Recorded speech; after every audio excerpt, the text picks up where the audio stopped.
കുടുംബമാം യാഗവേദിയിൽ ആത്മാർപ്പണം ചെയ്തതുപോലെ അർപ്പണം ചെയ്യാൻ കുടുംബമാകാൻ ഭാവുകം നേരുന്നിതാ, ഭാവുകം നേരുന്നിതാ.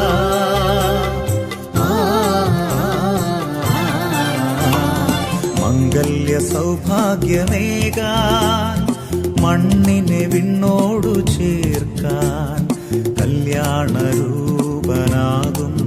യേശുനാഥൻ കരുണാവർഷം പൊഴിയുന്നു. മംഗല്യ സൗഭാഗ്യമേകാൻ തുണയായി ഇണയായി സാക്ഷികളാകാൻ ഭാവുകം നേരുന്നിതാ.